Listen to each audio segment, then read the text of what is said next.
Question number 71 of the ID Passport exam from PhilNITS.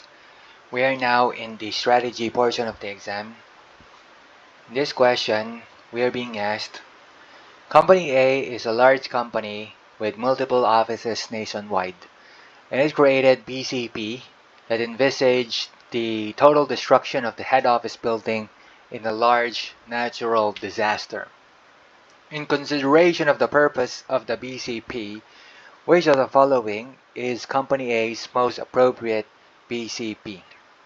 Okay, so we heard the word BCP 3 times. Let's highlight the BCP word here, which, by the way, means Business Continuity Plan, which means that in case of a disaster, what is the most appropriate plan for Company A? That's basically the question.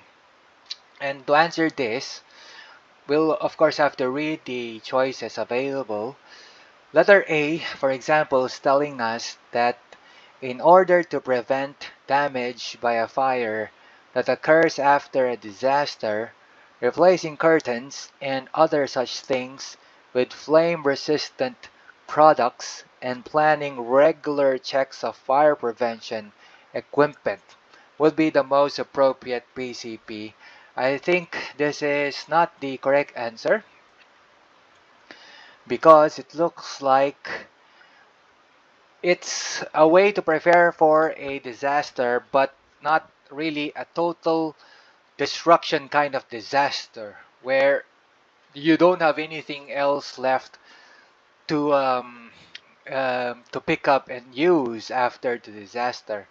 And it seems like this one, it's a way to prevent damage by fire when the disaster occurs, but not necessarily something that we ought to do in case of a total destruction of the head office building. Okay, so letter A is not correct.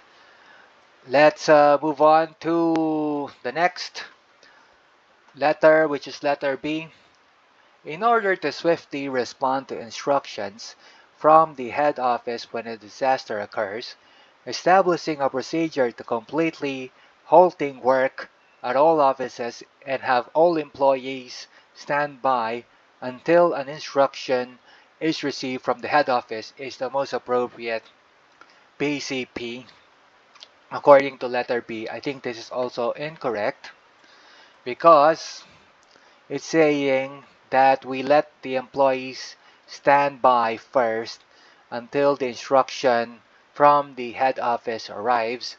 And I think in this case, it's not the most appropriate BCP because we still have to use up time to know what we have to do next, and it's like we don't know the best course of action immediately right after the disaster. We still have to wait for the head office to tell us what to do, and I think that's not the most appropriate BCP.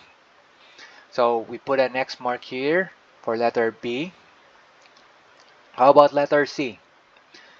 In order to continue business after a natural disaster, specifying an office to take over the functions of the head office, narrowing down the important work that needs to be dealt with, and establishing an implementation procedure for this work.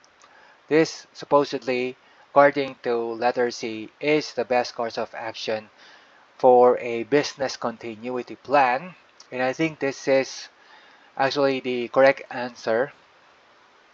And I remember answering this question about half a year ago too and choosing this one. And the reason is because mainly from the text we can see that when a disaster occurs, we have already specified the office that will take over in case the head office is completely destroyed. And so the work that needs to be done would still be continued on, and we don't have to wait for another notification from the head office on what to do. because in this case we already know what we have to do, because we already narrowed down the important work, and we also have specified the office that will take over when the current head office gets completely destroyed. Okay, let's see letter D, just in case there's something more we can add. Incorporating insurance premiums for the head office building into the annual budget and preparing for a relocation to a building with the same scale as the current head office. I think this one is not really also the best answer if we want the business to continue on, right?